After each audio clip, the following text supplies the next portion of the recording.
phone was already looking like I was a twitching robot. I said, goodness, the distortion, the distortion. Hello, everyone. Hello, Falcon fans, everyone. Welcome to our Friday night show. Ladies and gentlemen, we have a star-studded cast. I don't know if I want to, we got the Legion of Doom here. So, first and foremost, we got Mr. Scott Caristic, Mr. Stat Guru. Some would call him a stat genius. But he's going to be with us tonight. We're talking trade scenarios and what the Falcons can do. Next on deck, we have Mr. Chris A1. I feel like I'm introducing a basketball team. We got Mr. Chris A1 from Day One, definitely from 95 North and A1 Sports Forever. Bringing it up, we got Mr. Ryan, the historian from The Birdcage. And last but not least, we got Jordan Burden from Altegacy. Gentlemen, welcome. And before we get into it, we're going to cue the music and we will be right back.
Hello, everyone. And while the intro was playing, we got another edition. Ladies and gentlemen, we have Mr. B. Rich. How you doing?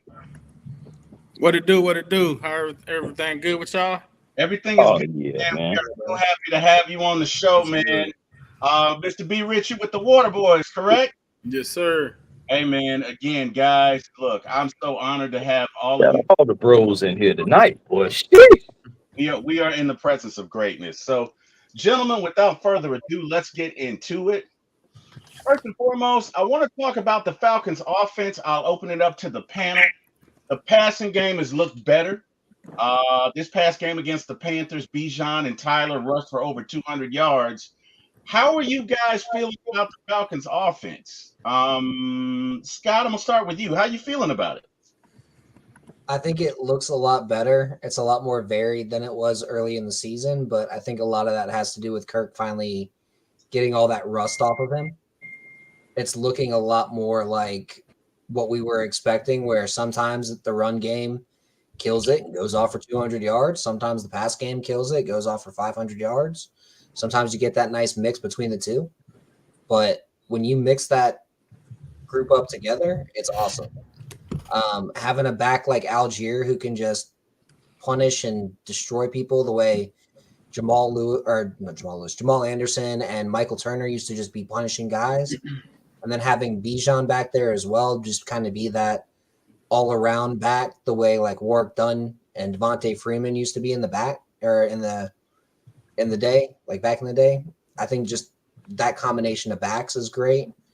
I think having a true number one guy like London is awesome. He's looking a lot more like Michael Thomas right now in the scheme, but I think he'll start getting some more of those deep balls that he's shown in the past that he can do. And I think Mooney and McLeod are just – Mooney is basically looking like Jordan Addison did last year, and McLeod is that true third down guy. And then Kyle Pitts is just kind of like an X factor. If you need him, you need him. If you don't, he can go in there and be a decoy if you need him to be. Good deal. That's true. Ryan the historian. First of all, welcome, brother. Hey, we're glad to have you. I know you are all about those X's and O's. Ryan, tell us what you're seeing these past couple of weeks that we didn't see in the first couple of weeks in our Falcons offense, and specifically in the play call. Well, I appreciate y'all for having me on tonight. I'll say this, man. When you look at the Falcons offense, I said it was at least going to take about week 7, and you can go back and look at the footage in the birdcage, and I've talked about it. It was going to take them at least 7 weeks for that passing game to get on course with the running game, because the running game and the defense really held it down in the first few weeks while the offense was still getting that time. And most people don't understand that Kirk Cousins is a timing and a rhythm type of passer.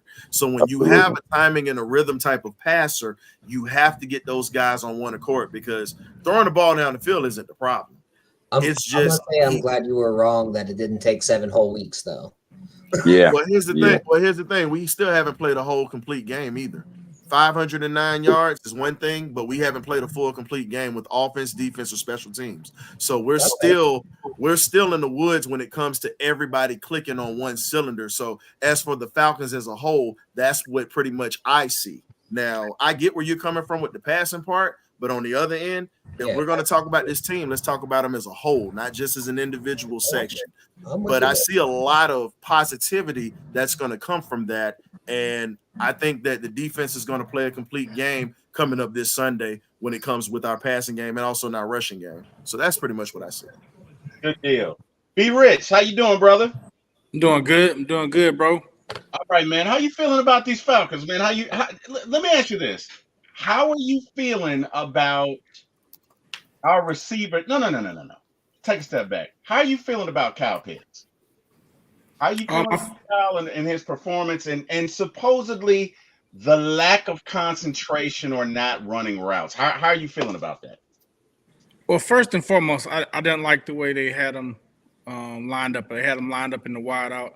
I think Kyle Pitts needs to play next to the tackles and need to create matchups with the linebackers to force linebacker and safety help. You know what I mean?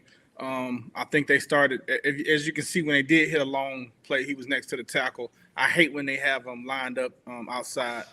I think that Zach is a new play caller. He's learning, and we're going through that. We're going through the growing pains of the new offensive coordinator that have never called plays. And like Ryan said, which I was going to say, is we're 4-2, and we haven't clicked. Like, I mean, we haven't had a game to where you like, damn, that was a complete game.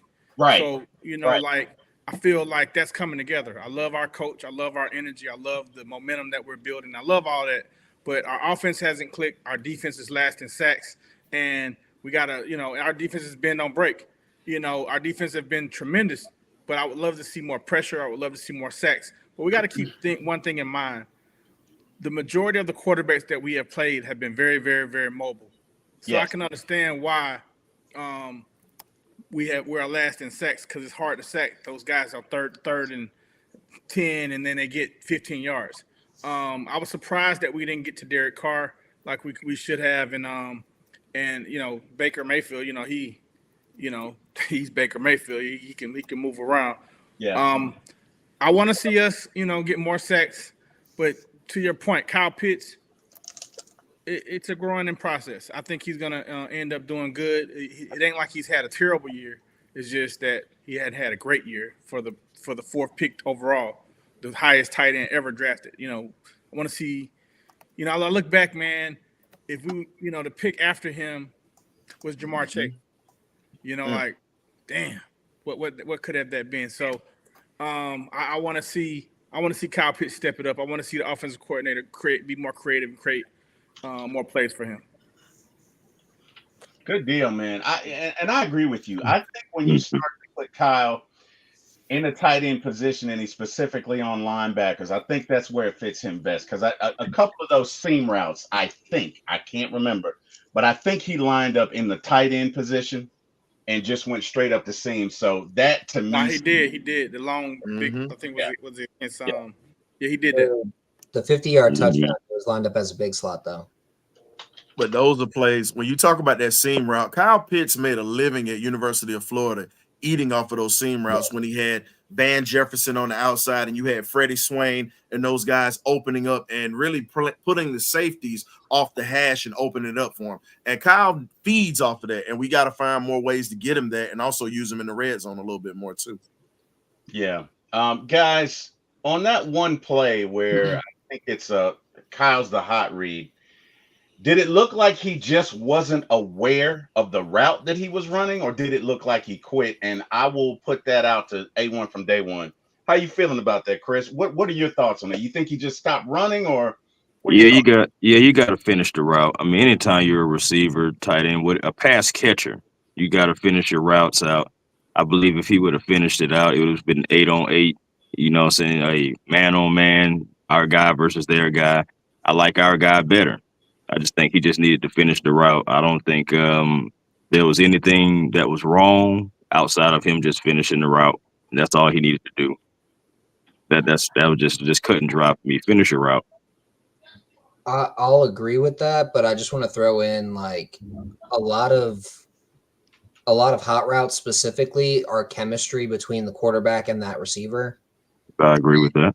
You have to know what your quarterback is going to do in that situation before you get into that situation. I don't think either of them knew what either of them were going to do.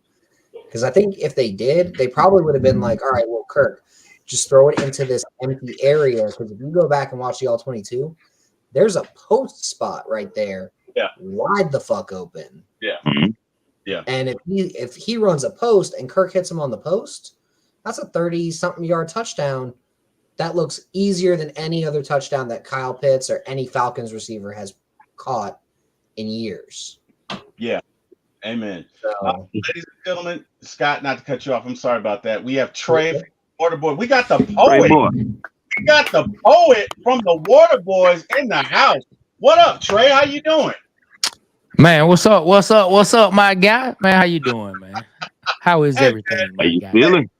Bro, I feel like I'm at the All-Star game. I mean, hell, we got everybody from Scott Karisic on down to the Water Boys. I mean, the only person we're missing is Smitty Berto, Big Low, and Jack Spade. And damn, I mean, wow. You know what I mean? What did I do to deserve it? That's all I'm saying.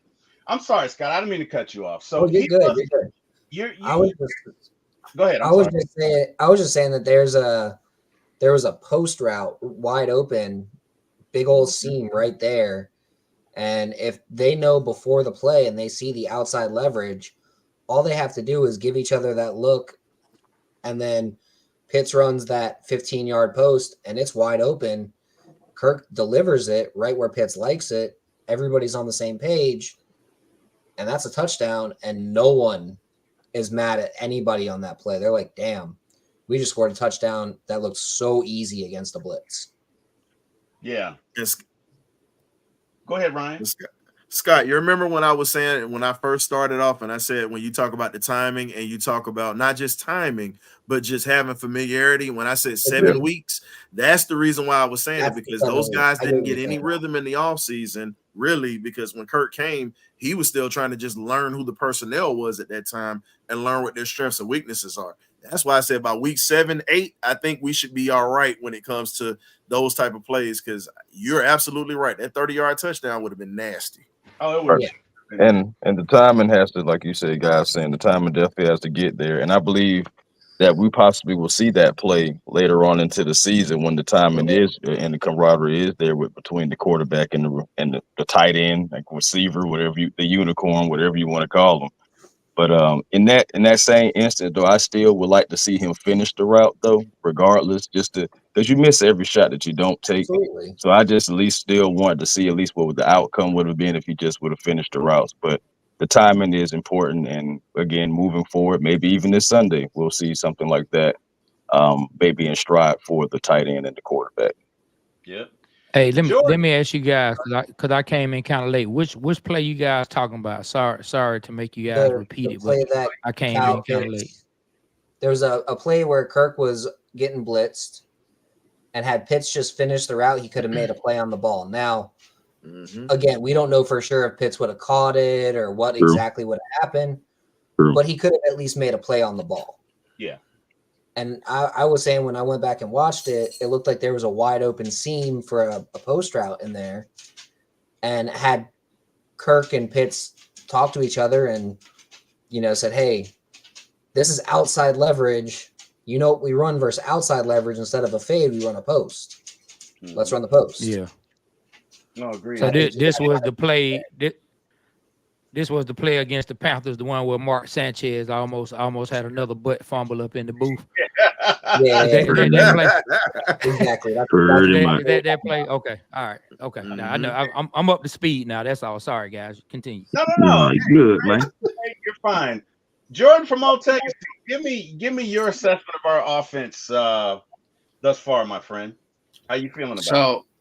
So I mean, I talked to you and Chris going into the year, and I mean, I'm not a Falcons fan, so I mean, all you guys watch them. You watch every single play, like I watch the Eagles and like I watch the Saints. But I will give you a non-biased perspective that going into the year, I had an issue with whether they were going to run 2 tight end sets, or whether they were going to introduce a fullback into the offense, because my firm belief is that in order to be a good running offense, you need to have one of 3 things. You either need to have an option offense, which with Kirk Cousins, that's never going to happen.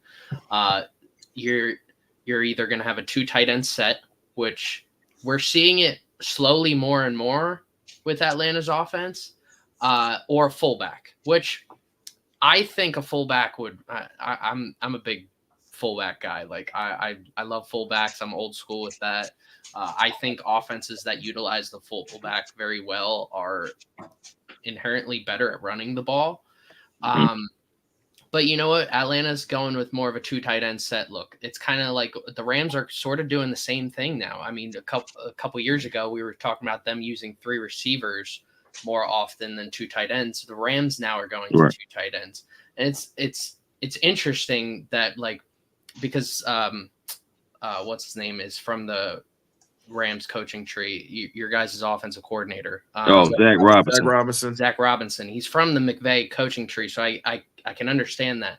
I had an issue. I just had an issue with how is the run game going to be introduced? Because the run game can help Kirk Cousins at the end of the day. If you can develop into a really good running offense, and teams can focus in on the running back. They did that with Dalvin Cook and the Vikings. But I just want to step in here. The Falcons run a 2 tight end set 9% not often. of the time. Not often. They run 2 running back set 3% of the time. They run 3 wide receivers 88% of the time. Yeah. This is an 11 personnel team. Yes. And that's where I bring in that issue, is that when it comes down to it, one of those 3 things I said, they use 2 tight end sets more than those 2 other things. And I don't think that develops into a good rushing offense.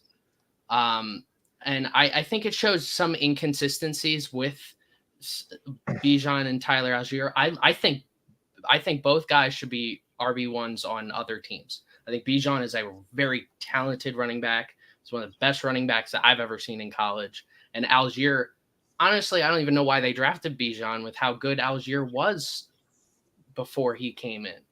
So I think maybe just it's not going to happen this year, because that's a whole scheme issue. Can I give you a 4th thing that helps out with this run game? Yeah.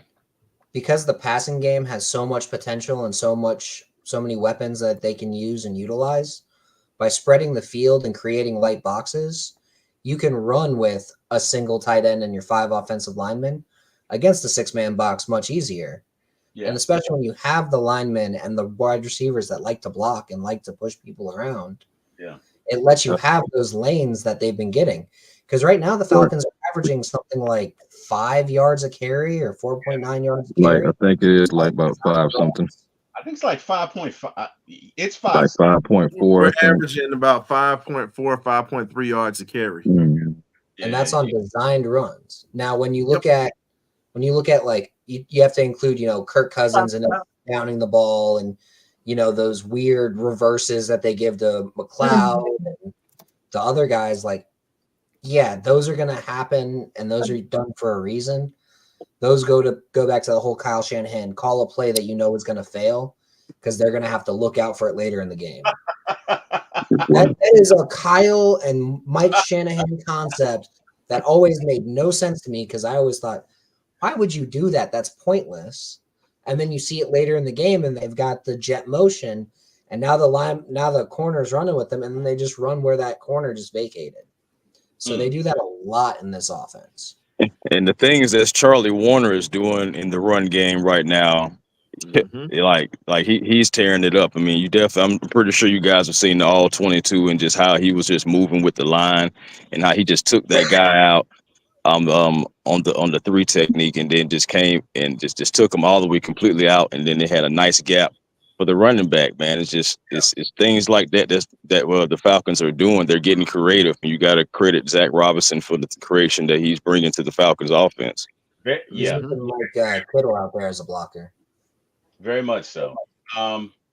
So guys, let's switch lanes a little bit to the defense, because I've been hearing bend but don't break, and it's clear, at least to me, right now. I'm not an X's and O's guy like Scott or like Ryan, but just looking at the eye test, this is what the Falcons defense looks like to me. We're going to make you drive the length of the field. Yeah, you're going to dink and dunk on us. That's fine. We'll stick in our zone. And we feel like if it's got to take you 14 or 15 plays to score, you're either going to kick a field goal or you're going to make a mistake.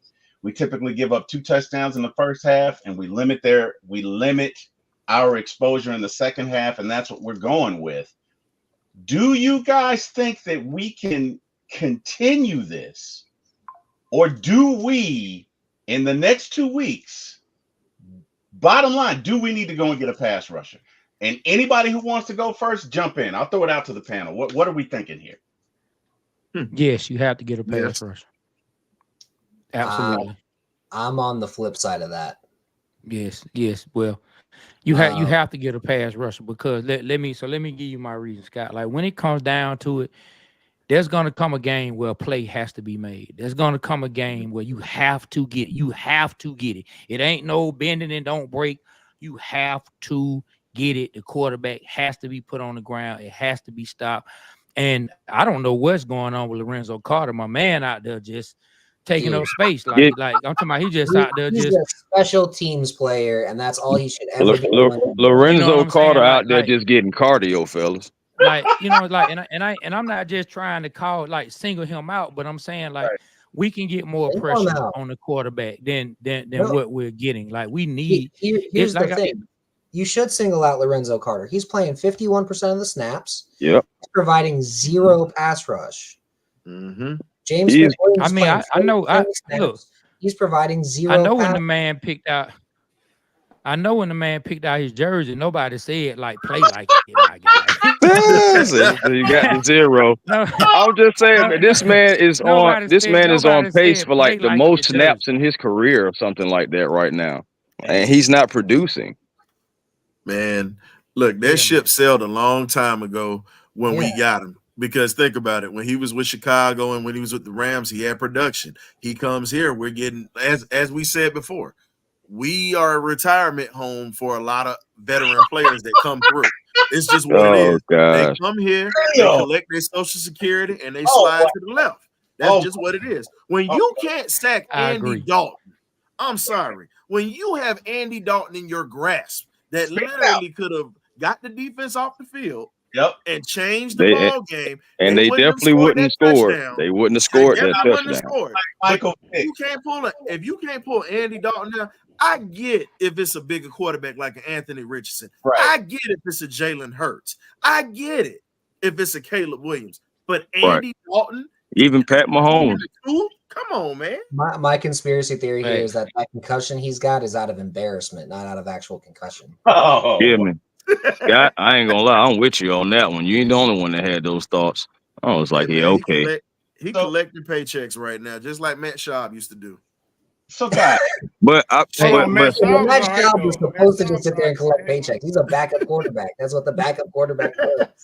Why do you think about it? And he's Hey, we playing got a like a second backup round pick right for you, now. That's too. why I referred He's to it. playing like a Yeah. special teamer. special Put his team. ass on special teams. Let D'Angelo Malone, who's been Well, looking I was good, just about to say, where's have a Malone? damn shot. This is why I say the Falcons don't need to go out and trade for a pass rusher. You have a third-round pick in D'Angelo Malone. You have a second-round pick in Arnold Ebiketie. They've played a combined 41% of the offense or defensive snaps. That's not enough exposure of those guys to know what you've got in them. Put them on the damn field. You got Zach Harrison playing 19% of the snaps. Put Right. his ass on the field. Pull off Onyemata. Put out Rook. Put out Yes. Willis. Really see what you have for these next 3 weeks leading into the trade deadline and figure out what the hell you have before you say, oh, let's go and trade. Now, if you're going to trade, make it big because otherwise you're wasting everybody's Wasting time. time. Yep. I agree. Totally I ain't gonna agree lie. with that. Malone, look, Malone, it's time to leave him alone. If the man was gonna do something, one of these coaches, there's No. two different coaching staffs who ain't done nothing with the man. The man ain't about to do nothing far as I'm concerned. As If he It, had it flash is for two odd. different coaches, It is hold on, let odd me because he's as- like go one of ahead. the So fastest like, guys on defense. Like he's one of the hey, fastest guys on defense, and it just can't get on the field. It is odd though. nah, I mean, it don't matter if the man running fast like that. Look, I think running changing fast teams don't on running sometimes fast doesn't really messes 100% really messes say with you that. get into Well, the you know, it's quarterback. just not about running fast. You know, I'm just saying about as far as like help trying to set the edge, and also like you think about games that we had last year to where we couldn't get the quarterback on the ground. Some of those games where we lost, like against Josh Dobbs, who rolled out of Bills down. You know, you could have had Malone, you know, chasing after that guy just because of his speed. You could have matched up. Man, That's basically what I'm saying. He's I an just athlete feel that like you're not using. Now, I Scott, just feel like if two coaching staffs, if two coaching staff haven't seen it in the guy, I mean, I know us as fans, He saw you it know, in the we guy. get we as fans get attached to these guys because they got drafted here. Man, But I'm talking about that's if all about two the different logo. like these coaches are seeing more of these guys than we are. And if He- two different sometimes coaching the guy staffs doesn't- have not felt like it was time for this man to be on the field, Hold something on. is up. So I'm off the Here's- Malone train. And here's the then thing. when it comes to Wilson ran a Ebiketie, completely different scheme. hold on. Ran a Let completely me finish, Scott. Let me finish. And then when it comes to Ebiketie, AK-47 out there looking like a 38. He looking like the guy at the end of Harlem Nights when everybody was shooting all the Oh, come on, man. they was out Come there on, with the Tommy man. gun. Oh, and then God. Ebiketie coming in. Said, don't shoot that anymore. You know what I'm saying? Like so I'm just looking like Yeah, if crazy, man. if these guys were the playmakers we needed. Yeah, I feel like these guys will be making plays by now. Like Ebiketie has been on the field over the last 3 years now. He's been on the field long enough for us to say he makes plays, and not us to say he has the potential to make plays. Because I say it all the time. My favorite saying is Bill Parcells. Potential to him just means you can't do it right now. So let's stop talking about You potential ever heard of and get somebody who can do it. Pass rush win rate. Let me ask a question. He's got the best pass rush win rate on the entire roster. Does Ebiketie? Because the roster don't have a lot of great pass rushers. That means nothing. Over Judon. How do you? But here's the question I got for you. Now you're a numbers. You're a numbers guy, Scott. Now here's the thing.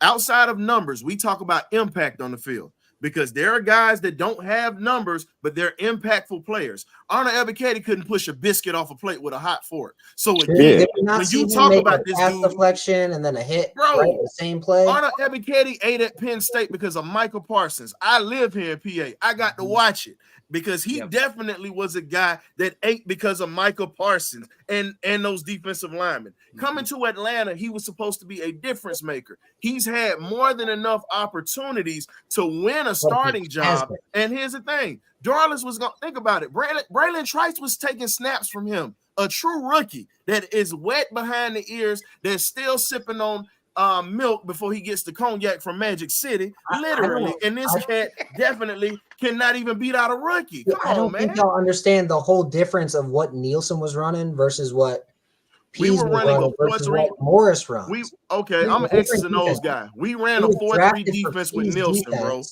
He was drafted for P's defense, not Nielsen's defense. Again, Wilson didn't use him because it was a completely different But scheme. hold on, Scott. No, Hold on, that's true, Scott. though. but a Hold 4-3 on, defense he Scott. played in Scott, hold on.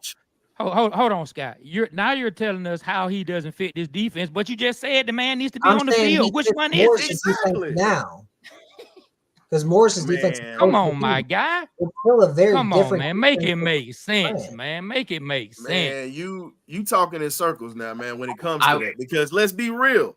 When you talk about the 3-4 defense and a 4-3 defense, big Mhm. difference. You don't have We a ran the big 4-3. nose tackle right now that's pushing the middle of the pocket. We I'm don't an X's run and that O's kind guy. of This is 3-4. what a 3-4 does. What's the A difference 3-4 is between a designed for your 3-4 nose what's the tackle to difference between eat a up one 2 gap and a two blockers. gap? But here's the thing: when you The have your one nose gap 3-4 tackle that we eating up run 2 here, blockers, and you have guys on the outside, your we pass run a rushers one gap that are defense. supposed to eat. We run a one gap defense, though. It's very different. A Yeah, one it gap is 3-4 different. doesn't need a massive But nose the tackle. but here's the It needs thing: a guy who the can penetrate concept the of one a tech like 3-4 is Onyemata. still the same. No, the concept of a 3-4 is still the same. You have to get pressure literally to control the pocket. That is what your zero technique does. It controls the pocket. It controls literally the run a front of zero that tech. pocket.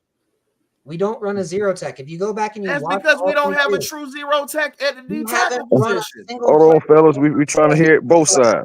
Right, hey, Except we're for trying to hear everybody, three guys. plays in the first game with Goldman. The rest of it has been one technique the entire time. Mhm.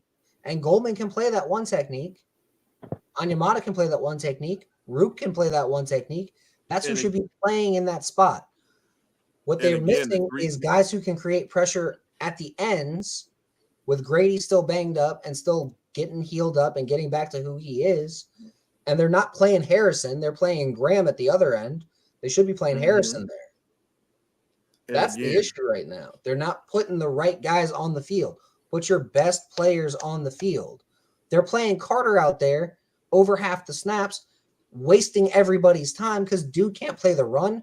Dude can't play Nope. the pass. Nope. When the guy shows you Wasted. who he is, pull his ass off the field if he can't fucking play. And that's Lorenzo Well, Carter. That's who guys- should be replaced for I Evan think we all can agree about So- that. we all agree about that one, but it Guys. was something that That's Jordan what I'm saying. said at the bottom. Stick with It was what something that you Jordan have. said at the and bottom when really he talked see what about you drafting have. Bijan. Guys, hang on one sec. I got a question for you. Let's take a step back. So I know that our draft picks have not worked out.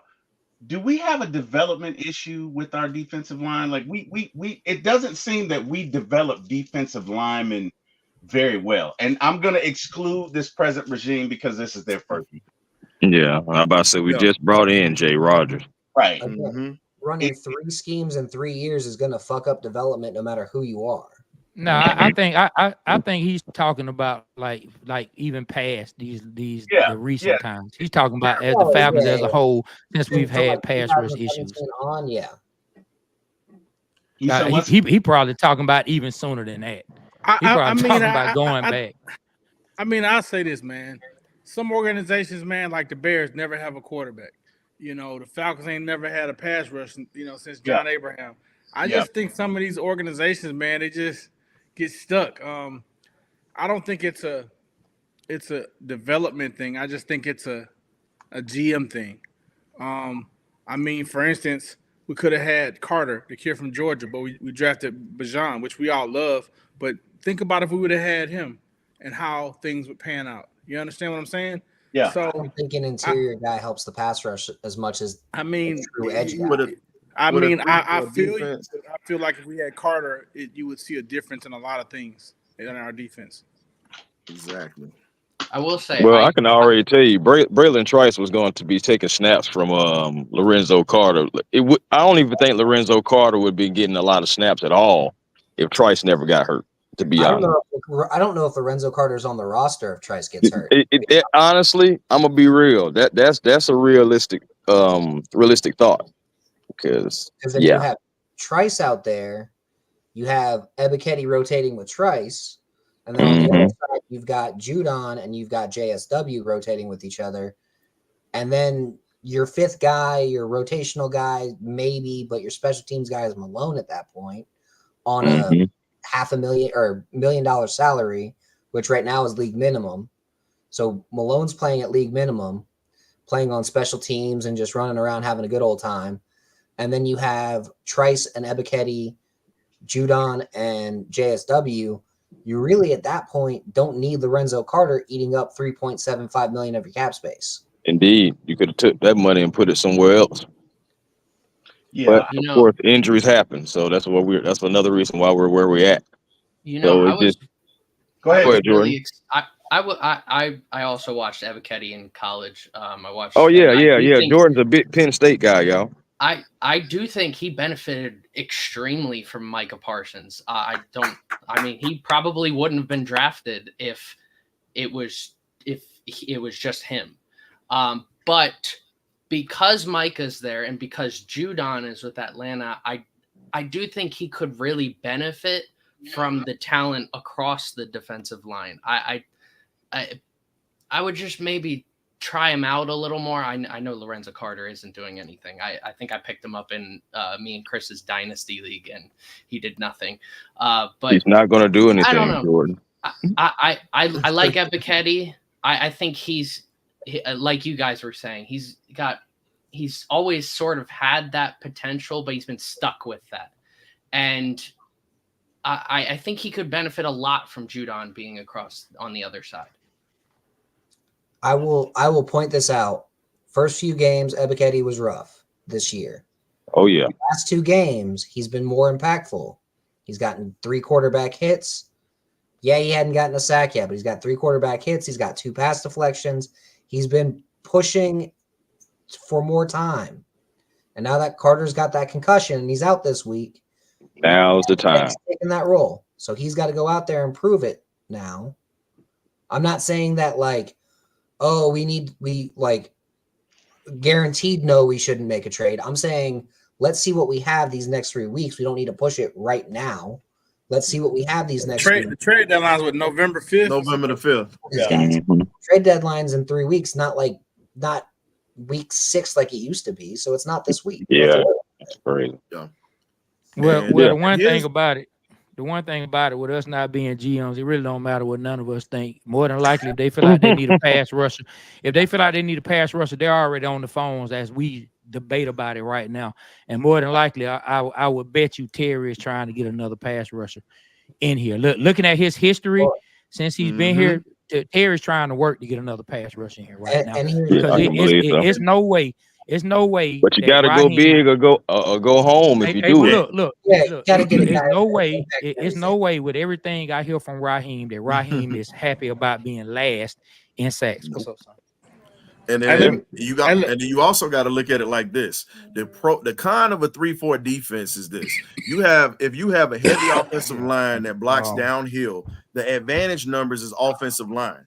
And this line, that 3-4 defense is supposed to cater to your linebackers being able to free flow. This is one of the reasons why we've had issues with being able to stop the run. Because if you look at a seasoned coach like an Andy Reid, or you look at coaches that actually understand running concepts or whatnot, when you attack a 3-4 defense, the way that you beat it is you run at it. You run at it right at the middle. And if you look at, we've gotten pushed around by the Eagles with Saquon Barkley in that game. You look at the Tampa Bay game. Fortunately, we caused the fumble at the end of the ball game, but they were killing us in the running game. So every team that we've played understands run the football against a 3-4. So I wouldn't call it a bend but don't break defense. It's pretty much when you have to make plays when the time it matters with the run, because you're going to give up yards in the running game. It's just the fact that our secondary was the problem for years. Now the secondary isn't the problem. Now it's us stopping the run that's the problem now. Shoot, and us getting off the field on third down, because we're on third down like 48.1%, and we're giving up over 50% of other opposing teams' touchdowns as well.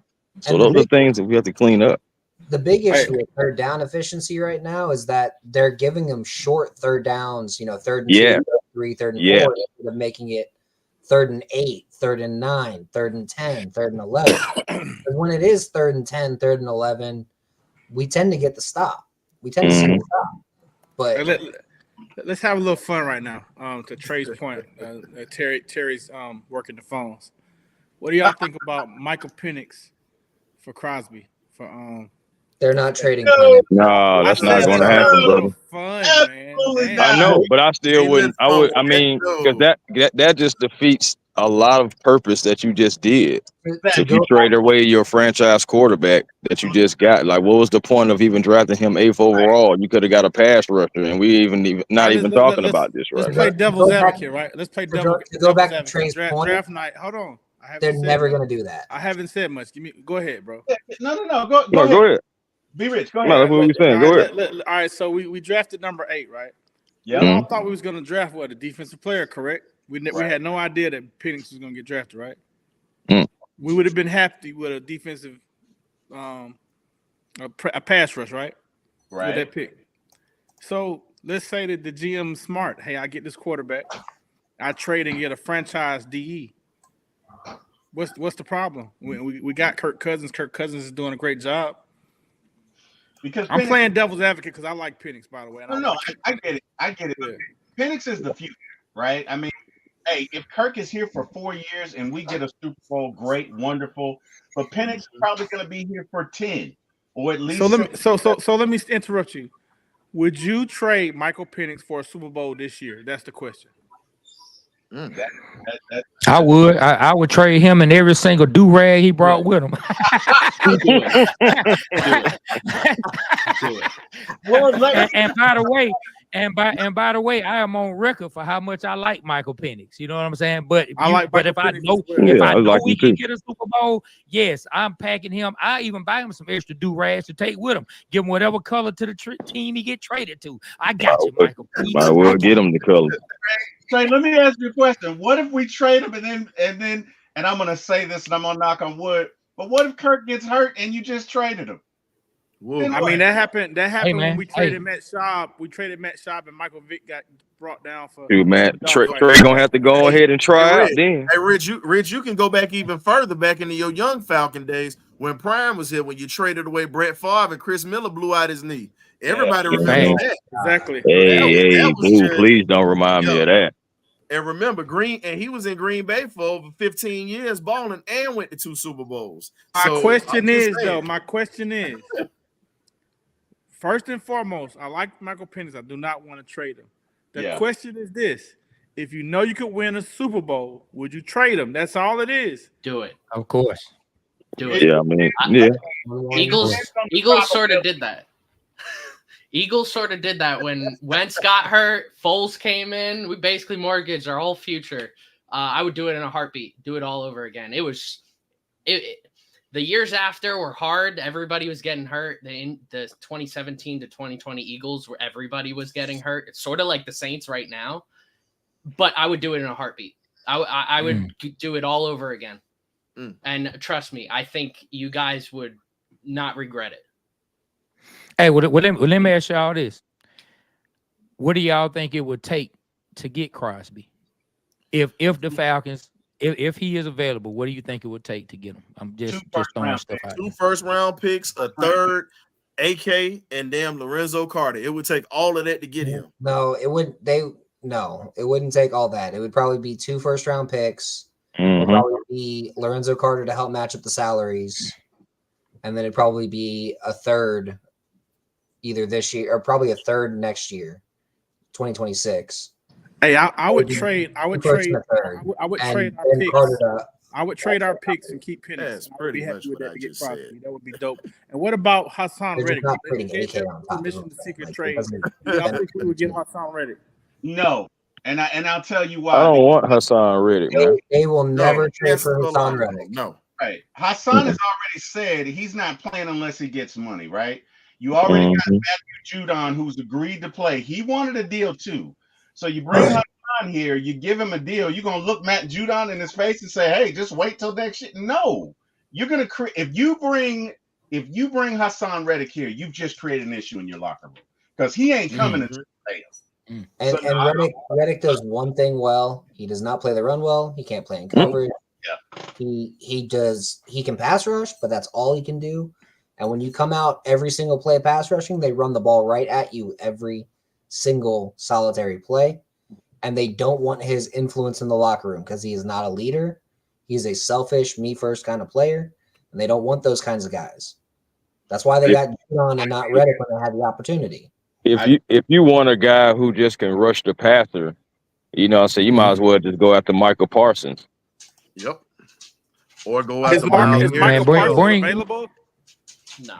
I mean, Hey. I don't think he's available right now. But honestly, I mean, if the Cowboys, honestly, for Michael Parsons, I think that's going to be a end of the league year type thing. I don't think that's a trade right now. Well, Yeah. you also Nah. got to think the Falcons play the Nah. Cowboys in 3 weeks, and if in 3 weeks' time the Cowboys are 3-6 after getting blown out by the Falcons, Right. Micah Parsons could very well be on the block, and they could very well say, you know what, Micah, we came to Atlanta, we're going to bring you back with us, but instead you just stay here, and we're going to Yeah. take 2 first-round picks. So, Yeah, guys, we I gotta- mean, and you do that, and you also probably help Albert Katie. You never Yeah. know. Oh, Right. absolutely. guys, we got a list of pass rushers here. Scott, you specialize in this, so I'm gonna sit back, let you do your thing. We got 8 guys here that we could potentially trade from. 8 guys here, yeah. So So Mhm. I'll just go break this down real quick on each guy. Myles Garrett, if in Yep. 3 weeks the Browns are just absolute dog trash, which they already are, he's gonna potentially be available. Probably a first and a third gets that done. He's over 30 years old. Mm. That factors in. Hassan Reddick, you can scratch him off the list. The Falcons will not want him. They will not pay him the $30 million he wants per year. He's not worth $30 million per year. Travon Walker, I haven't seen on anybody's list yet. I would assume he's probably going to cost around a 3rd round pick, but he also has a different fit here in Atlanta than what you guys are probably looking for in an edge rusher. He's probably more that same Zach Harrison type fit, and I'd rather just see them play Zach Harrison. Azeez Ojulari, he's probably a 3rd or 4th round value. He's more of that rotational kind of guy. Honestly, probably more like a 4th or a 5th round value. And he's probably someone you can get relatively easily. He's not the guy that's going to change the whole defense, though. Max Crosby, we already been talking about him, probably 2 firsts, a 3rd, and then a salary balance player. So someone like Carter fits in there. Maybe like another 4th year guy who is making $3+ million that probably shouldn't be. Can't think of one off the top of my head, though. Trey Hendrickson, he's probably like a 3rd and a 5th. Maybe even just a 2nd straight up for him. Zadarius Smith, you could probably get him for a 6th round pick. He's not – a lot of people are like, oh, he's going to get traded. He might get traded, but he's not in huge demand. He's over 30 years old. He's got a pretty big contract even though it's a shorter contract. And then I would scratch Jadeveon Clowney off the list because in-division trades just don't happen mid-season. Yeah, I wouldn't want Clowney no way. I want Myles Garrett though. I'll take Myles Garrett. I'd take Garrett in a heartbeat. I would take Walker, even though it kind of just adds into the group of guys. But with Walker, you're probably cutting Goldman and offsetting that. Ojulari, I would take in a heartbeat. Cut JSW. Max Crosby, I would take him in a heartbeat. Honestly, Crosby probably is also that kind of J.J. Watt-ish type role, though. That 5 tech that slides down to 3. Do you take Trey Hendrickson? Because I mean, I love him. He's a disruptor as well. So I'll definitely take Hendrickson. I've loved Hendrickson as long as as pre-draft. I love Trey Hendrickson. I'm like, this guy's going to be really friggin' good when he gets to the NFL. He's going to be a 12-sack guy. He's going to play the run averagely, and then he's going to never be used in coverage because he's a hand down in the dirt kind of guy. And then the Saints turned him into exactly who I thought he'd be. Then he went to Cincy right after he busted out. Thank God he left right away. And then, and honestly, I would even throw Sam Hubbard on this list as a similar guy to Trey Hendrickson. Both guys are like, they put their hand in the dirt a lot of the time, but they can stand up and rush just as well. They're pass rushers who can play the run well. Don't drop into coverage and you'll be okay. Or drop them into covers like 5 plays all year and you'll be fine. Man, bring Ojulari home. I ain't mad at that. Bring him on home. Come on. Woo, woo, woo. Come on, former dog. Come on. Come on, Ojulari. Come on back home. My kids will go too. So say what now? Trey, He was Give in the me high What's school up? quiz one too. give me your of all these. Give me the top three, and I'll open this up to the panel. Right. Yeah. Everybody on this. Obviously, we can't do Hassan Reddick, so we're gonna take him out. I would agree with Scott on Jadeveon Clowney. So everybody else, and we'll start with you, Trey. Give me your top three on this list. Top 3, Myles Garrett, just straight up beast, one of the best in the league, period, point blank. Don't even need to say too much about him. You know who he is. He shows up. He instantly helps change your Defensive defense. player of the year candidate. Your defense instantly becomes better with Myles Garrett. After that, man, Max Crosby, just simply because boy, he was all in Pat Mahomes' mind on that quarterback series. Pat Mahomes, boy, that's my guy. Pat Mahomes was on the sideline talking about, man, what's Crosby's number? What's Crosby's number? Scott, I know you know it, man. You got all the stats. 98. Give me the number. What 98. 98? He on the sideline, man, 98's talking a lot of shit. You know what I'm saying? But you know, Pat got that kind of like whiny voice a little bit. Just the fact that he was in Pat Mahomes' head, Frog. man, give me Crosby. But I really like Crosby too. And then after that, man, bring Ojulari home, the former dog, man. Young, still got some youth to him. Former dog, man. Bring him on home, man. Bring him. Matter of fact, bring him home. Look, but let him go to Texas first and suit up for the dogs. Act like he underage. Yeah. and play tomorrow for the dogs. And then Let's he go. come home. You need him. Let's go. Hey, let's get some of those Eagles to Texas too, man. Some of them Bulldog Eagles. Let's send them to Texas as well. Be rich. What you got? Top three. I agree. Myles Garrett, Max Crosby, and I'm gonna say, man. I mean, he's old, but I think he got something left. I like Clowney, man. I still like Clowney. I think he would be motivated to come to Atlanta. He's just a hop, skip, and a jump from his home being here. Jordan. I like Clowney. Jordan, what you got? I think the top 4 are pretty much set for me. Myles Garrett is hands down. Dude can contribute on special teams. He can contribute everywhere on defense. He's one of the best defensive players probably of my generation. Then Max Crosby is easily number 2 and very close behind him. Those are 2 of the best edge rushers in the whole league. After that, it's a small gap. And then I have Trey Hendrickson. Hendrickson's always, I think no matter where he goes in his career, like after like this point, he'll be successful. He's not going to get you 20 sacks, but he's going to always fight his butt off.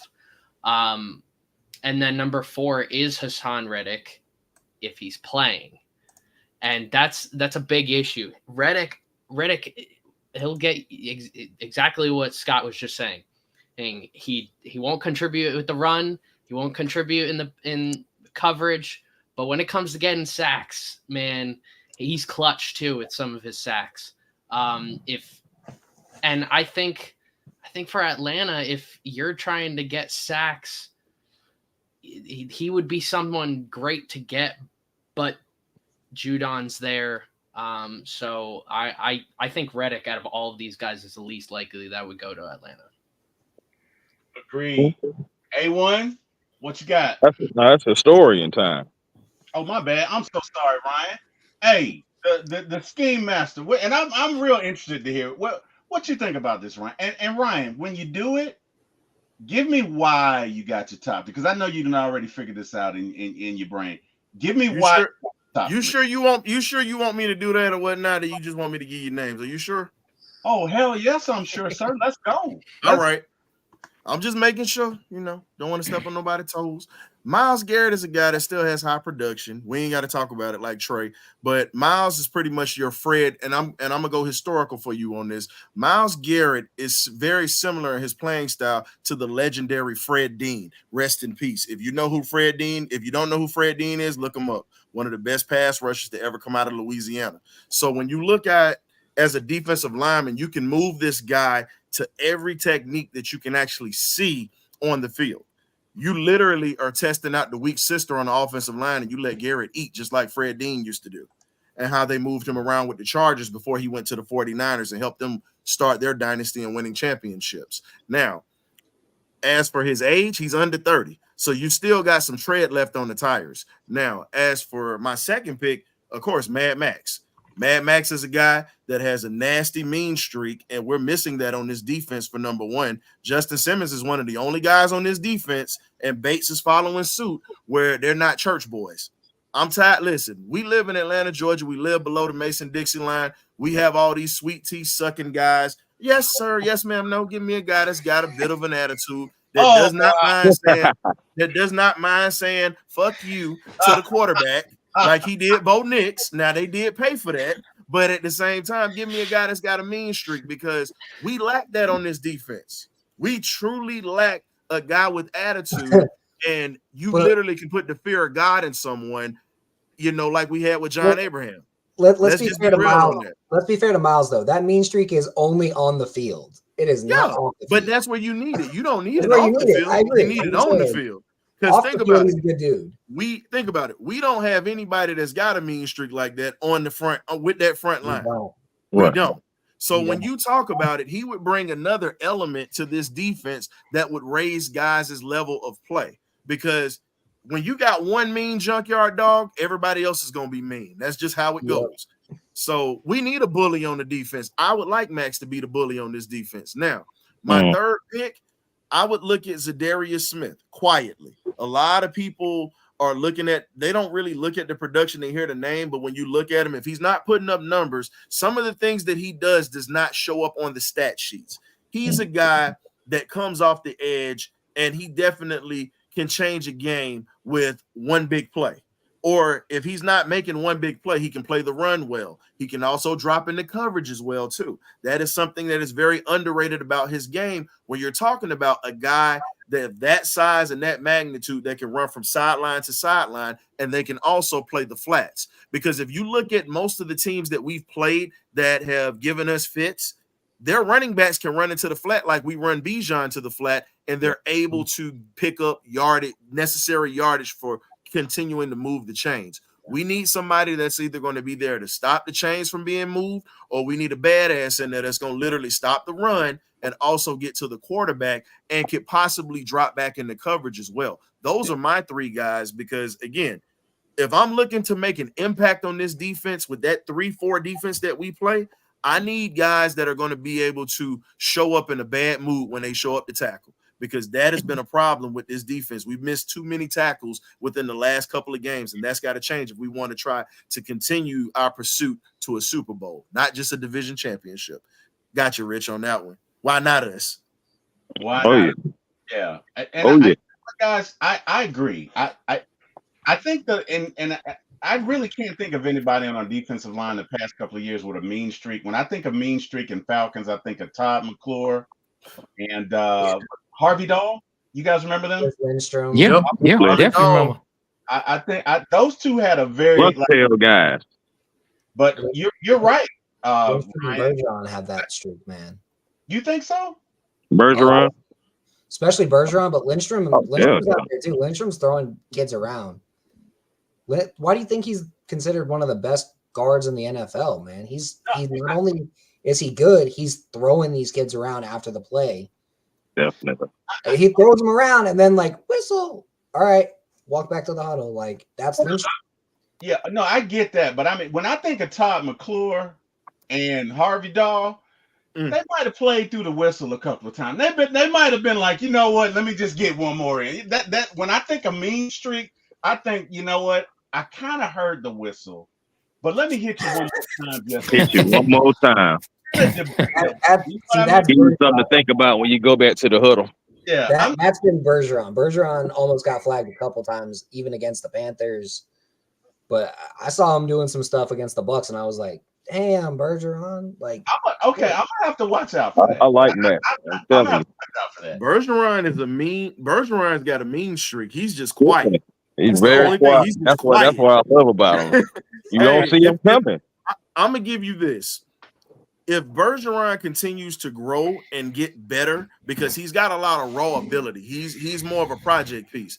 But once you get the finished product, I would compare him to a 1990s Eric Williams. And if you don't know who E. Will is, go back and look at that Dallas Cowboys offensive line. He was the pepper on that line, the meanest one.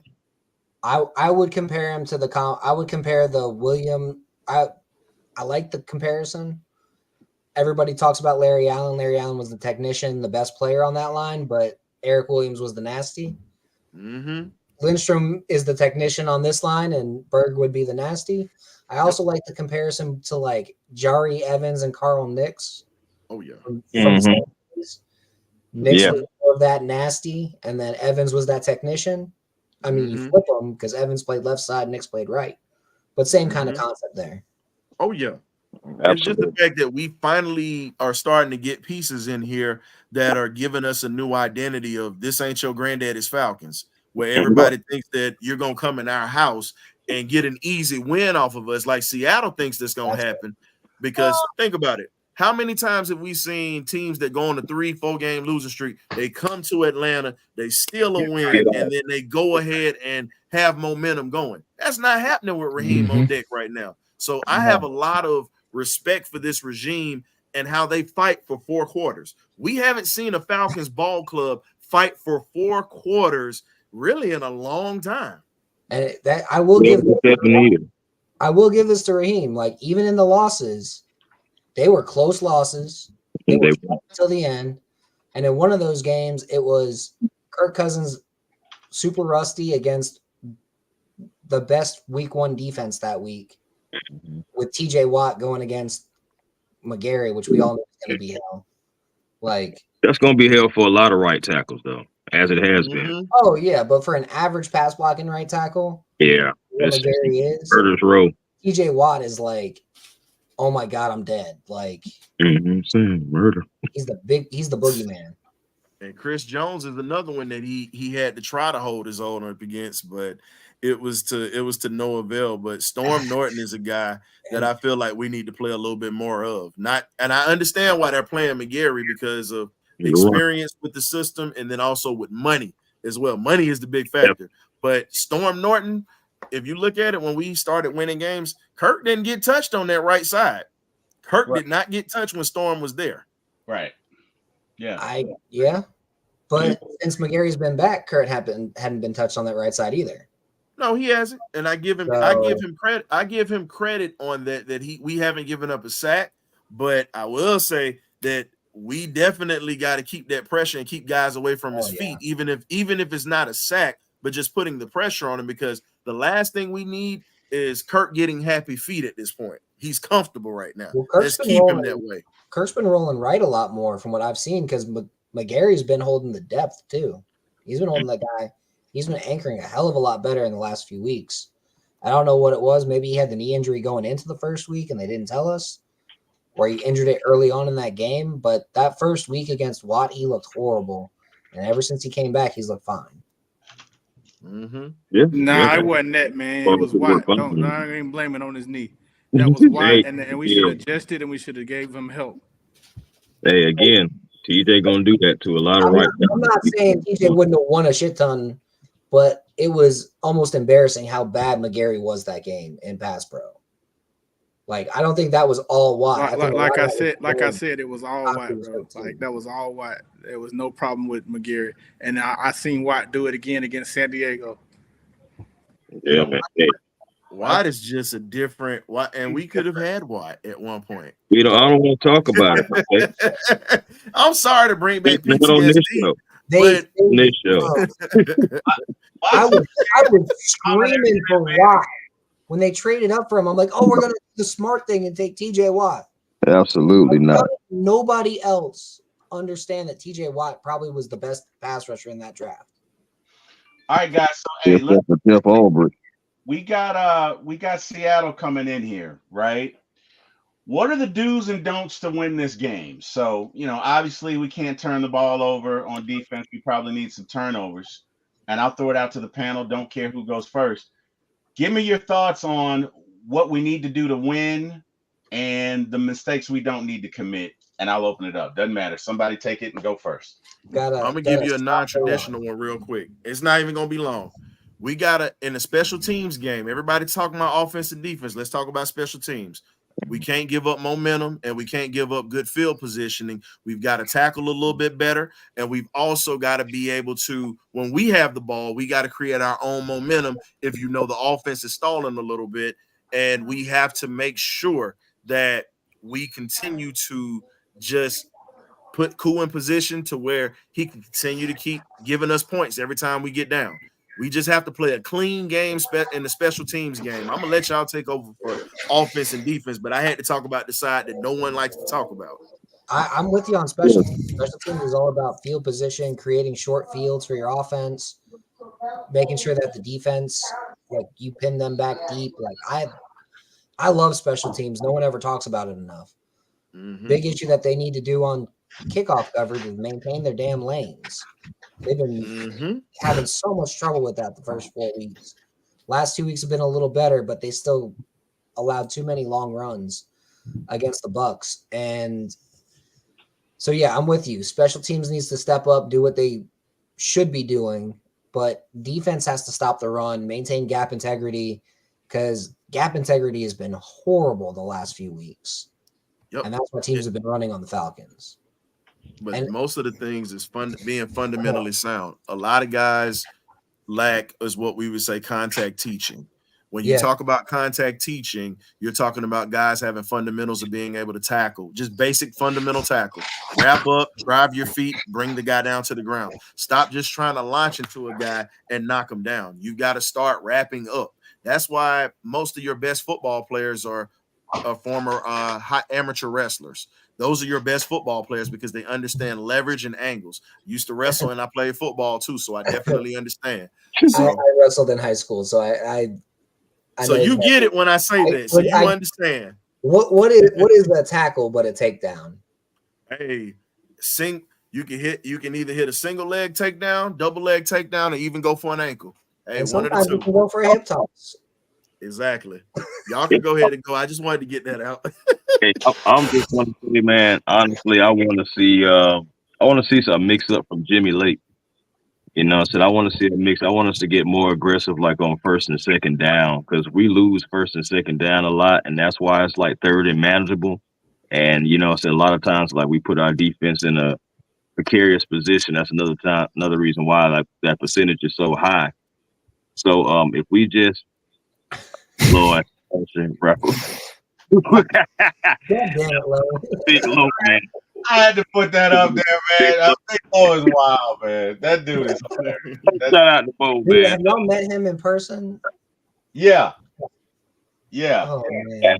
Low's a trip, man. We were at a friend's birthday lunch, just like me, Low, and a couple other people, but like no one else that like is in our Falcons Twitter area was there. And he was just acting. He was having a fun time. I'll put it that way. He had a couple too many mimosas at the brunch. Man, Low gonna have some fun now. If he ain't gonna do nothing else now. Oh, dude, I love that guy though. He's awesome. Yeah, man. I was just like, what are we doing? Yeah, but again, just finishing up, man. Because I ain't gonna take much time. Yes. But again, my thing is I'm looking at Jimmy Lake to just switch some things up, man. We play a lot of soft cover, soft zone. We gotta mix it up just a little bit more. I actually like what the Vikings are doing with Brian Flores right now, how they mix up a lot of different things up there. But regardless, this is Jimmy Lake. It's a Jimmy Lake show. I just want him to just run it a little bit better, because I believe we have the personnel to switch things up, to bring pressure when people think we're not going to. But it's going to start with first and second down. So that's something that I'm looking towards. Good deal. Trey, how you feel about it? Simple and plain, man. Get Geno Smith on the ground. Pressure Geno Smith. Like, because, if you think Andy Dalton was able to make you look like he reached into the fountain of youth and found some legs like Geno, you'd be like, man, I didn't realize Geno was this good. Like Geno, he has people to throw the ball to. He has people that can get behind your defense. He has a good core. And if you don't get him on the ground, you let Geno get comfortable, Geno could potentially cut you up. Like, you got on defense, you got to get Geno on the ground. Like, you got to press him. You got to. I mean, I know we say that about every quarterback, But I'm telling you, like for everybody watching, if the Falcons do not get Geno on the ground, you're gonna be saying, "Man, they got Geno Smith out here looking like he damn Pat Mahomes." So, I'm telling you, so just to get back I'm into telling that, you, I'm just to- telling you, you will be saying it. yeah, just to get back into that discussion real quick, Falcons played a lot of really good pass blocking offensive lines early in the year. Mhm. This is one of the worst pass blocking lines in the NFL. That's what I'm saying. We got to get after them first. So, So look, so we gonna see some things then. So We if gonna the see some Falcons things. ain't getting to him, if the Falcons not even getting to him, and they got one of the worst pass blocking defenses, then it's time to come back and have a real discussion. I agree. You know what I'm saying? It's time to come back and have a real discussion. So And that's we why need to see them eat then. We need to see them eat. They need to be eating something. that's why I was saying this is one of the most important weeks, like in terms of pass blocking. The Bucks have one of the best. The Chiefs have one of the best. / get away with a lot of holds because of the refs. Oh yeah, good Lord. Saints were good, but they were also banged up. We probably should have done a lot better against the Saints. Panthers are near the top in pass blocking somehow. Like, this is one of the weeks to do it. And the Seahawks aren't just bad at pass blocking; they're also banged up. So I don't know. I think I'm with C double. Scheme does seem to be an issue with the pass rushers. So I'm with Chris on Jimmy Lake too. Like, Yeah, man. B Rich, you still there, man? B Rich, you there? He might have stepped away. All right, Yeah, he might have stepped away for a quick second. Jordan, what you got, man? Your unbiased opinion. there you go, Jordan. What you got, buddy? I got Kenneth Walker in fantasy, so and DK Metcalf. Look at this But- stuff done here. All right. I've had DK Metcalf in fantasy, or I've either traded for him or drafted him in the last 3 years, and he's always hit or miss. He'll either break out for 150 yards and 3 touchdowns, or he'll go get 1 catch for 9 yards. So I think the Falcons defense, as long as you can prevent DK Metcalf from going and running all over your defense, I think you can handle keeping everything in front of you. I think the most underrated issue is you got to be able to stop Kenneth Walker. Kenneth Walker, when he gets going, man, it's kind of crazy. I hated Kenneth Walker at college and at Michigan State. I hated watching him. But man, when he gets going, it's hard to stop him. So that's, I think, the main focus. You slow down Kenneth Walker and just don't allow the big plays on defense. And then vice versa, you're looking at against Seattle's defense. They got a lot of great playmakers in that secondary. I don't think the Falcons are going to have a hard time against the Seahawks defense. I think you stick with Algier and Bijan, and I think you'll be fine.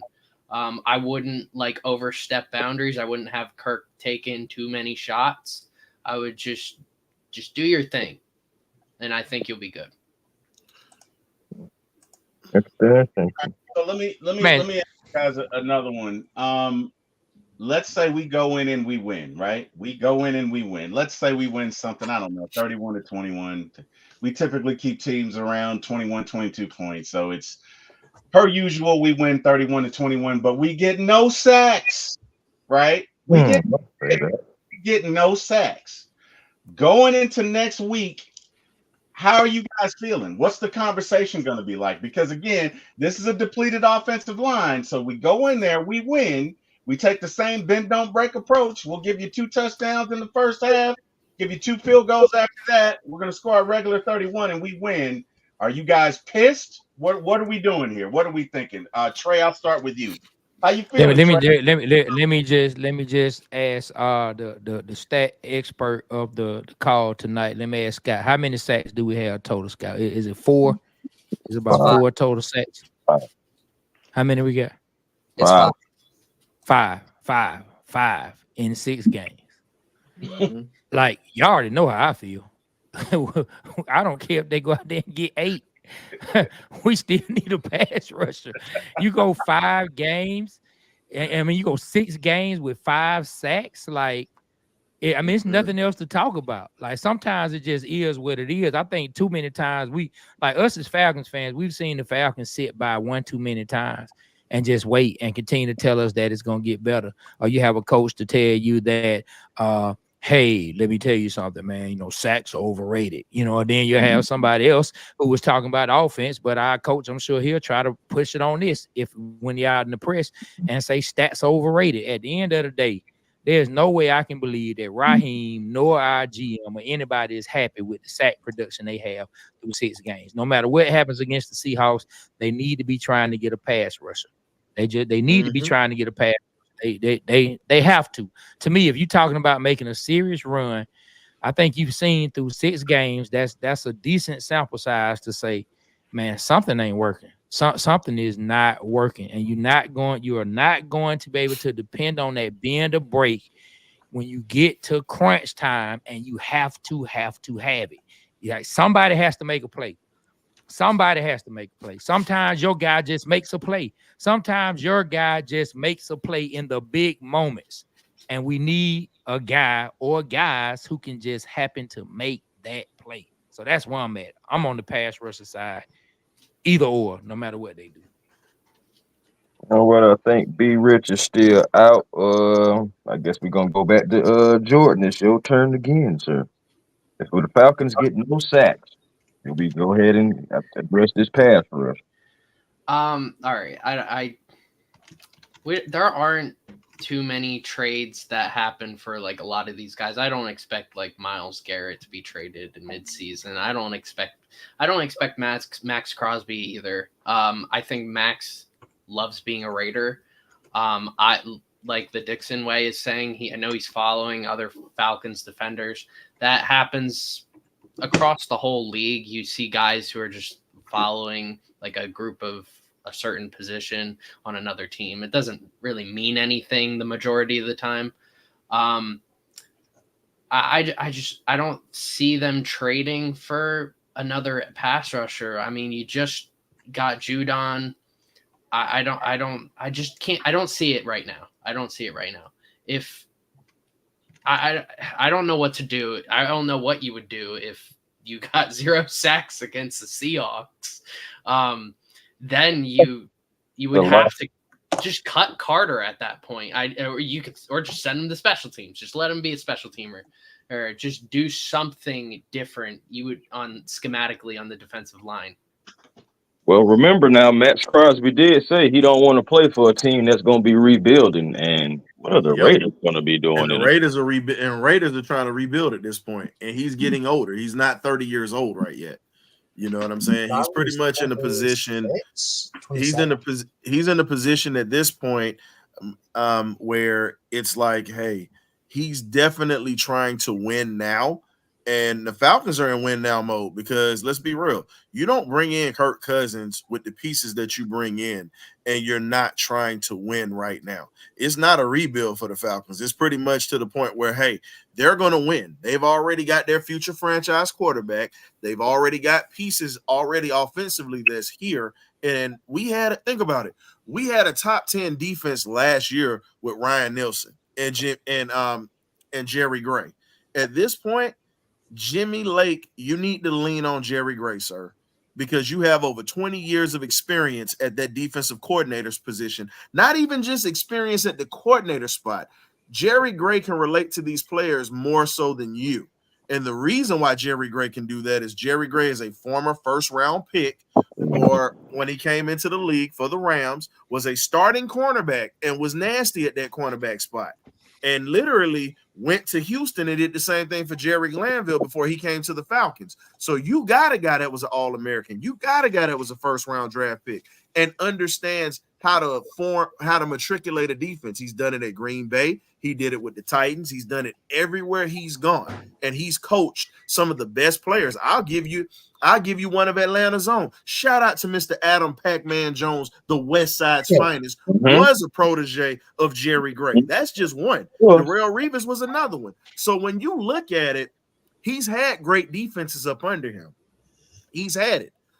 And also don't forget about that Buffalo Bills defense in the mid 2000s or whatnot that he actually orchestrated when they were going to the playoffs before they fell off. So again, And all I'm saying is Back when they had you've Bledsoe. literally got to trust the experience. You've got to trust the experience of Jerry Gray. You know, he had Lawyer Malloy at one point in his career in Buffalo, but you got to trust him. This man knows how to run a defense. And Jimmy Lake, this is your first time as a D coordinator. You were a college head coach. You have to relate to these young guys. That is what needs to change, because let's be real, they like you, but you can't relate to them because you weren't in the position that they were. So start leaning on your guy that played in the league and that is a well-respected defensive mind, and you can become a better defensive coordinator by learning from the experience that's there, just like Kirk Cousins is teaching Michael Penix. This is an each one teach one type of system right now. My biggest issue with Jimmy Lake right now is more the scheme he's running is very Dan Quinn, cover 3, like cover 3, cover 6. kind of stuff. And I do like cover 3, cover 6 if it's not over 75%. They're running it like 70% of the time right now, and it's really frustrating me because you know exactly what the defense is. It's soft zone. This is not a team built for soft zone. This is a team built for a cover 2 man. You've got Simmons, you've got Bates, run cover 2 man, let those guys hold it down deep, and then put the other 9 guys right on the line of scrimmage if you need to, and just get after it.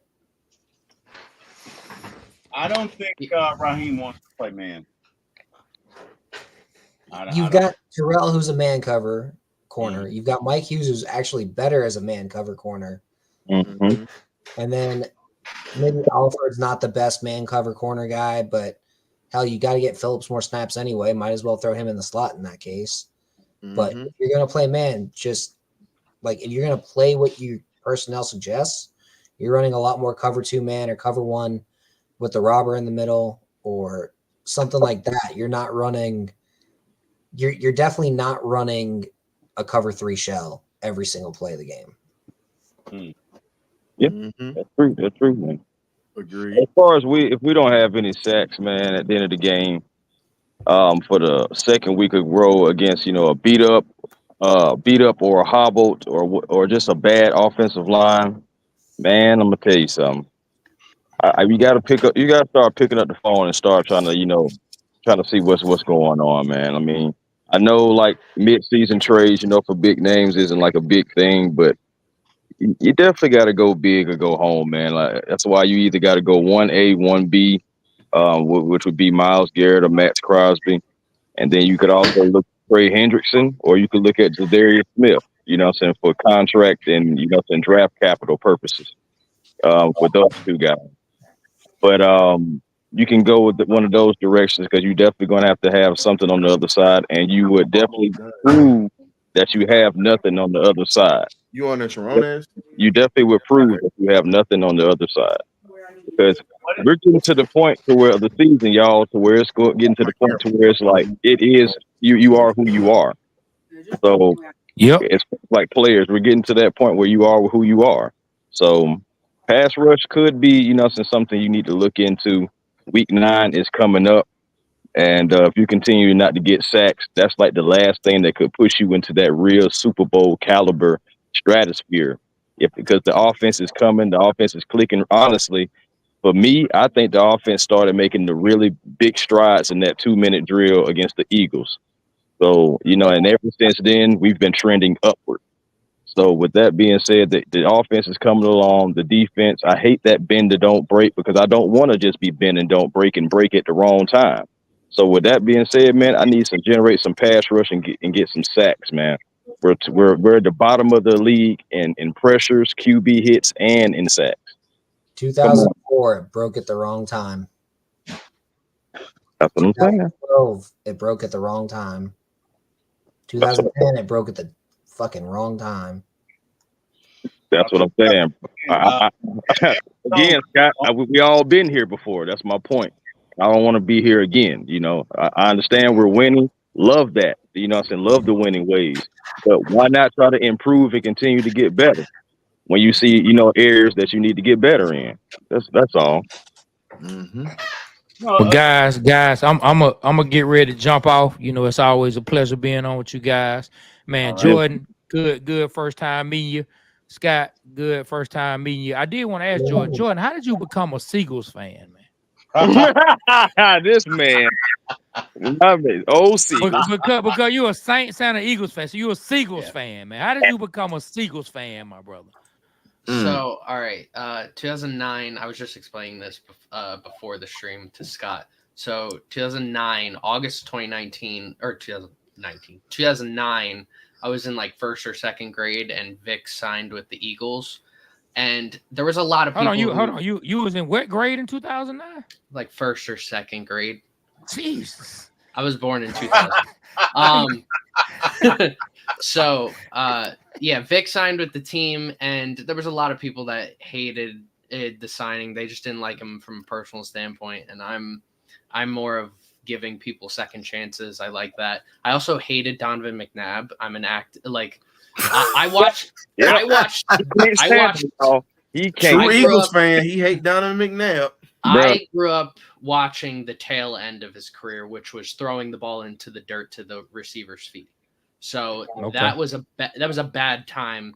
I since then I've grown to appreciate what he did for the franchise in the early 2000s, mid 2000s. But yeah, that's how I became an Eagles fan. And then a month later, as I'm going into school, we were doing a project, and we had to go into the library and get a book. And I tried to find an Eagles book. Eagles book wasn't there. I tried finding a Steelers book because my mom's a Steelers fan. Couldn't find one. And the only two books that were there were the Cowboys, which gross. I'm never touching a Cowboys book, and the Saints. And at that time, I went through it, and the Saints went through a lot in their history. They sucked for a very long time, and then Katrina hit, and you know they were dealing with a lot, and I appreciate their effort that they went through at that time. And I got spoiled by the first year of being a fan, and they go and win the Super Bowl. But yeah, that's how I became. That's a fan. a cool story, man. That's a cool Trey. story. I would have never thought that's how the dots got connected. Cool story, Jordan. That's what's up, man. Trey, What's up, my brother? What's up? before you go, man, look, I don't know if you do this on other shows. You got to give us a poem, man. It could be one that you already recited.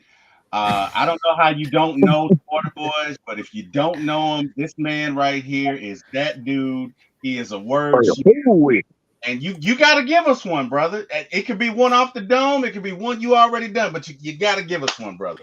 And then tell them where they can find. I'm trying to think, man. This is dedicated to my good buddy Jordan.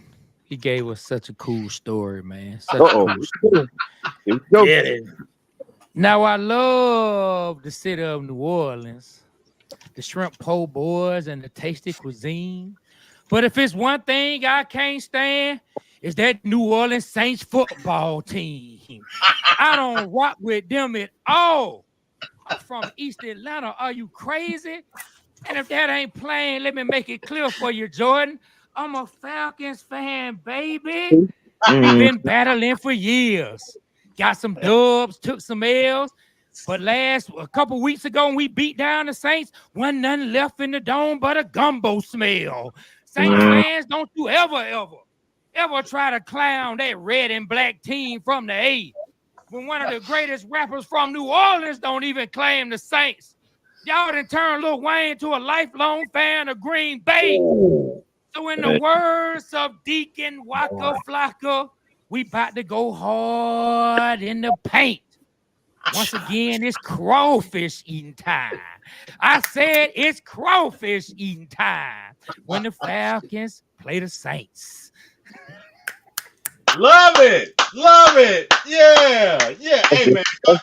Talk about poetry and motion. Come on, I love That it. boy ain't nothing but the Falcons version of Dolomite. Hey, that's what love. That's what love, Jordan. That's what number love, Jordan. Jordan over there looking like, yeah, we got a Super Bowl and y'all don't. Right. Look, he wants to say it. I see it on his face. He wants to say it. I'm sitting over here like the old Dave Chappelle skit, like hate. Hey. Yeah, man. Look, if y'all haven't heard, man, we did one about breaking the Atlanta curse. You know, to all my Atlanta fans, if your heart truly hurts, it's time we band together and break this Atlanta sports curse. Loose my Hawk sports devil. Loose my dirty birds. I'm tired of the constant losing. The embarrassment is quite absurd. It sent Michael Vick to prison, then gave us 28-3. Traded Dominique for Danny Manning. Are you freaking kidding me? I mean, the Braves won a couple times, but the Hawks and Falcons ain't won a thing. We even had to see the nasty, dirty, filthy, stinking Saints win a ring. Why must I feel this anguish? Why must I feel this hurt? My partner said it's because the city shut down freaking and Arthur Blank closed down them old folks' church. So if you love the city of Atlanta and you rep this Georgia dirt, it's time we all put our prayers together and break this Atlanta sports curse, man. That was great. I just want to throw And this out it's there about those broken. churches. Broken. Blank bought them bigger buildings for those churches, so they should be fine. Like, come on. Oh, no. We know they fine, but guess what? That's how a lot of people from the city really do feel that way. A lot of people feel, but you know, it is what it is, and I think it's because the woman from the church who was on the news and said they'll never win another thing because they remember that. Like she actually went on news, and God bless her wherever she is. She was emotionally and probably like tied to that church for years, and she felt a certain kind of way. So hopefully they found a good home and they're able to go praise the Lord, you know, in another place, man. But yeah, man. So we broke the curse. Jordan, man. Hey, I'm glad you're over there laughing and put a smile. That's what it's meant to do, man. It's entertainment. And remember, I told you this. Anybody watching, anybody listening, if you see somebody else out there doing it, you best believe they got it from me. Hey, Trey, I guarantee you they finally got the. I guarantee you they got the payout for the new building fund and got a new doorknob with that church. I bet. Oh, wait, man, you best believe, but they got paid. Like they paid them some money for that. They church, ain't got look. They ain't got to collect for the building fund no more. But hey, they doing really well. But yeah, man. So I'm telling you. Yeah, so Scott Jordan, that's y'all first time experiencing what me and my partner B Rich do on the Waterboy show. Like we have a lot of different facets to what we do, man. We have a lot of great guests. Like we just interviewed Roddy White last Friday. That came out on Monday. Our Roddy White interview, man. We've had who all we've had, B Rich? Who all we've had on? Man, we just had another Pastor person Troy I met this at past a Monday. bunch before. That went really good. We've had Champ Bailey, Hall of Famer. We've had John Abraham. We've had Quincy Carter. You know, we're gonna have. I'm gonna keep it surprised. Let me keep it surprised. I got some more good people coming. But now we're new to this world, man. We come from music, but we like it, man. We like you guys for having us, man. Everybody's very receptive, and everybody's very nice to us, man. So you know, we appreciate y'all, and you know, we won't forget where we come from. You know what I mean? Because we plan to do some big things.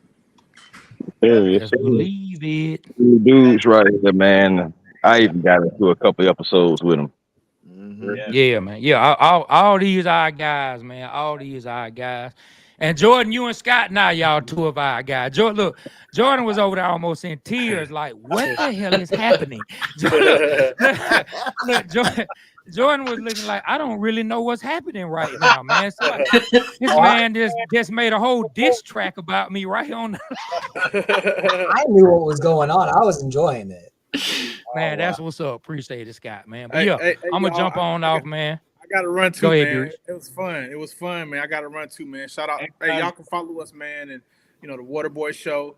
We got merch, we got t-shirts, man. We try and do live events around Atlanta. So whenever we do the live events, we love for y'all to come out and support, man. You know, y'all could be on the show, be interviewed, whatever, man. So we got one coming up real soon. Trey will give you that. November 2nd. November 2nd, the day before the Cowboys game, man. I send y'all the details. Yeah, come through, man.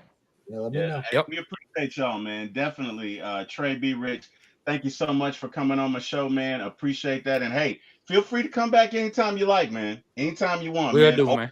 Open invitation. Y'all be safe. All right, you too. All right, Terry. I'm getting All ready right. to slide myself, my guy. So I appreciate you having me on, my man. Oh, Ryan, hey man, as always, brother, appreciate your knowledge and wisdom. Just your love of the game. And hey man, tell the folks where they can, tell them where they can find you. Hey, so my StreamYard is StreamYard, so that's why you guys see the Birdcage logo right now. Yep. You can find us at the Birdcage LLC on YouTube Thursdays every 8 p.m. We also do what we call the pregame meal, where Falcon fans can come on. You pretty much talk about what you like, dislike, what you want to see in the game. That segment is for you guys, and then we have, if the Falcons win, we have the party line. If they lose, we call it the benediction. You bring your cares to the altar when you come through the benediction line.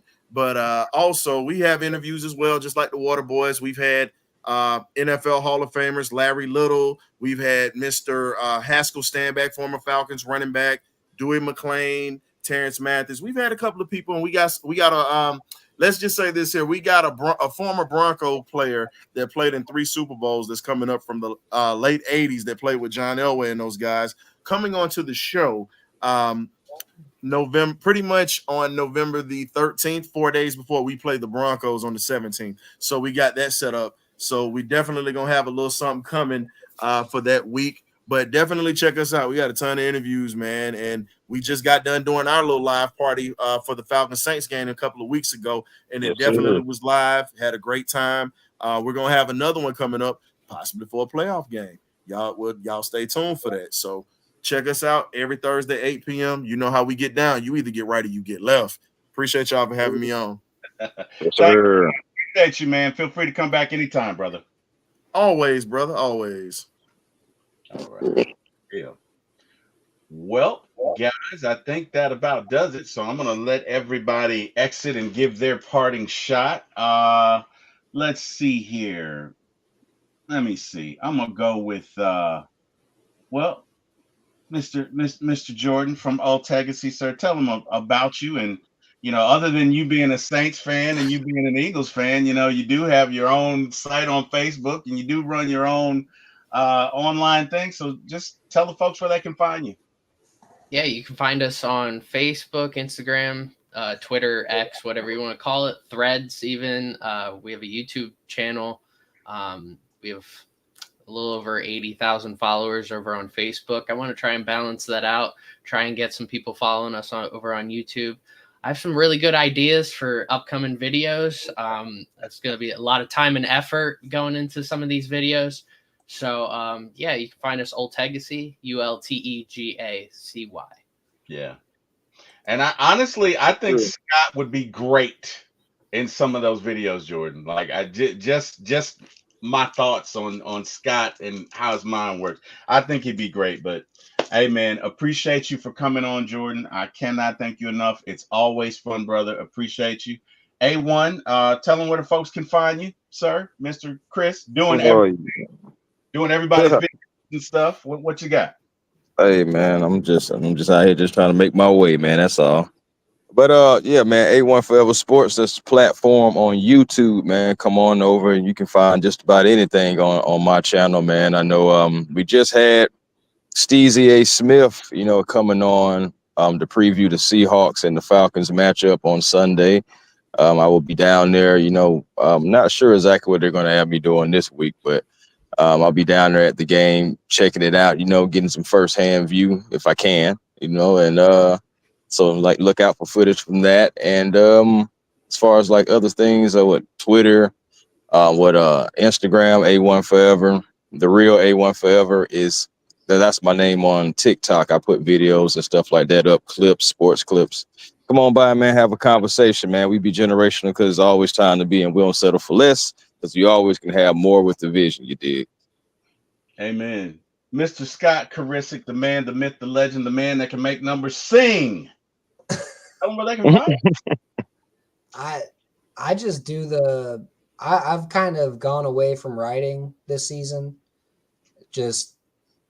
I'll guest on podcasts and stuff, but for the most part, I'm just posting stuff on Twitter. And you can just follow me at Karasiks, Carasiks.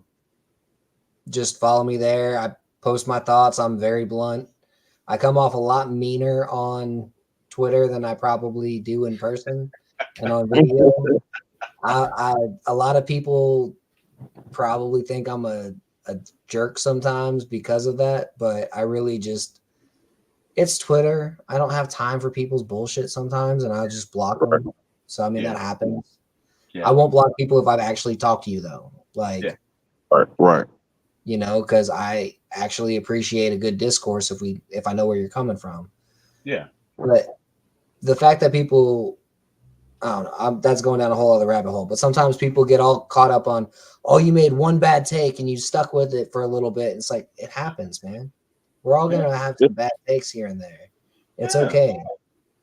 Like, I have conviction in my takes, but I'm more than willing to say that I was wrong. Like, we're human. It happens. Yeah. Especially with how long, like the longer you are into like writing or being on social media, you're bound to have bad takes every now and then. I thought Josh Rosen was going to be good. I've been writing about football for 15 years now. Like, I've had a lot of bad takes in 15 years. And I've taken like 2 different years off. And the last one I took off was 2020, which you can understand why for multiple reasons. But that, like, when they missed the onside kick that basically got Dan Quinn fired, I was out. I was like, I'm not writing about this shit. I can't say anything nice. I wrote that last article. I was like, fire him now. I quit. Like, I will talk about this again when we get to the offseason. We're talking coaching hires, because right now I have nothing good to say until they fire Dan Quinn. Yeah, that was crazy. That was a crazy night, boy. Crazy day, should I say. I hear that. Well, hey, everyone in the chat, I want to thank you. Thank you for joining us. Really appreciate you. Again, you can find this show and me, T. Will, at One Time for the Fan. That airs Sunday nights at 8, Wednesday nights at 8, Friday mornings at 9 a.m. Also at For My ATL Sports 1, that's my channel. Shows typically air 7 p.m. on Friday and either Sunday or Monday with the Falcons recap. That's what we're doing for now. That may change in the future. Please like, share, and subscribe. Again, guys, thank you to everyone who came out. I want to thank God. Without him, I would not be here.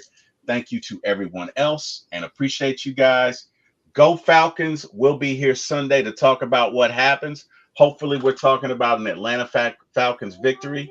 You guys be great. All right. Thanks, guys. And we